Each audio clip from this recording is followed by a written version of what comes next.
Hello guys, pag-usapan lang natin ang breaking news na exclusive nga naman guys na pinag-uusapan. Lalong-lalo na guys, siyempre kinababaliwan yan guys ng mga solid fans ni Daniel Padilla. Pinatunayan hindi pa laos. Kitang-kita naman natin guys no, kahit nasa Davao City, hindi pa rin laos si Daniel Padilla sa Mindoro. Ganun din naman guys sa Leyte, 'di ba? Doon sa Pasig. Grabe nga naman guys, no? Hanggang ngayon ay hindi pa rin nalalaos si Daniel Padilla. At kahit na doon sa Christmas special guys, todo ataw at todo birit nga naman guys si Daniel Padilla na hindi talaga nalalaos ang isang Daniel Padilla. Kahit na wala ng banner ang Katniel, at least solong-solo na nila ang kanilang mga pangarap. Pero depende na lang yan guys kung aayusin nila ang kanilang pagmamahalan. 'Di ba? Pwede naman maayos yan basta't gusto nila. Kaso nga lang, ayaw na yata talaga ni Catherine Bernardo, wala na tayong magagawa pa. Kasi kahit nasabihin pa natin na 11 years pa ang tinagal ng kanilang relationship, pero maraming sugat na ginawa si Daniel Padilla. Dinagsa ng mga fan si Daniel Padilla sa unang fan meet niya pagkatapos ng iwalayan nila ni Catherine Bernardo. Nagkalat sa social media ang mga clip na naging jug fan meeting niya sa SM Mall of Asia. Grabe nga naman guys, hanggang ngayon ay hindi pa rin nalalaos si Daniel Padilla na yun din ang inala ni Daniel Padilla noon. Last 2023 kasi guys, marami nga naman kasi ang bumatikos sa kanya na animo kasi guys, araw-araw na siyang naglalasing. Na animo kasi guys na ang kanyang karera ay laos na.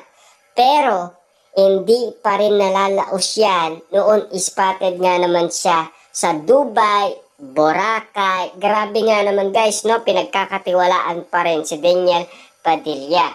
Makikitang jam packet ang mga fan na nag-iinayang na makita ang aktor naging nagay inaaranahan ang cord. Walang kupas ang idolong gwapo pa din, 'di ba? Comment ng isang netizens. Akala ko bini si Daniel pala. Hahaha, lakas pa rin say naman ng isa. Yan ba yung sinasabi ni Lang Lahos? Ano kayo ngayon? Hahaha, hindi malalaos yan si Idol. Kahit mag-isa na lang siya, react ng isa. Grabe nga naman guys, no? Nakita na natin, last 2023 pa natin nakita yan na hindi pa rin nalalaos ang isang Daniel Padilla. Na yun din guys ang inala ni Daniel Padilla noon. Kaya nga naman guys, kung makikita ninyo, 'di ba? Binenta niya ng mura ang kanyang mga binibentang mga damit. At siyempre, binenta niya rin guys ang kanyang nasabing business, 'di ba? Siyempre tapos kumuha siya ng lugar sa Dubai. Doon na siya pinagkaguluhan ng mga kababayan nating nagtatrabaho sa Dubai. At lalong-lalo na sa Boracay. Pinagkaguluhan din siya. At lalong-lalo na noon nabalitaan din natin siya guys ay nagbakasyon kasama ang kanyang kapatid, ay pinagkaguluhan din siya sa social media dahil umawit nga naman siya. Siyempre kitang-kita naman natin guys na viral yan sa TikTok na pinagkakaguluhan pa rin si Daniel Padilla na hindi pa rin nalalaos. Kasi guys, maraming usap-usapan noon na iina na ang karera ni Daniel Padilla. At lalong-lalo na guys, pabagsak na daw ang kanyang karera. Yan kasi ang sinasabi ng karamihan. At lalong-lalo na, siyempre, parang wala na, patapon na daw kasi araw-araw nga naman siyang umiinom ng alak. 'Diba? Yan ang mga usapin noong last 2023. Nang dahil sa iwalayan, yan na ang sinasabi ng karamihan. Kaso nga lang kasi guys, yun din ang inala ng isang Daniel Padilla sa lahat ng tumitira sa kanya na animo guys, parang laos na siya. Yun kasi ang tinatanim niya rin sa kanyang puso't isipan. Nang dahil sa iwalayan, nasira siya sa mga tao. Pero pinalagpas lang talaga guys ng panahon na ngayon kitang-kita naman natin guys na marami pa rin nagmamahal na mga solid fans ni Daniel Padilla. Marami pa rin nagtitiwala sa kanya. Lalong-lalo na noong siya ay pumunta ng Dubai. Kita niyo naman guys, no? Pinagkaguluhan siya ng ating mga kababayan at sa Boracay, ganun din siya guys. Pinagkaguluhan din siya ng mga netizens doon na at mga solid fans ni Daniel Padilla at lalong-lalo na guys sa concert niya sa Davao City, Mindoro, Leyte, Pasig, yan.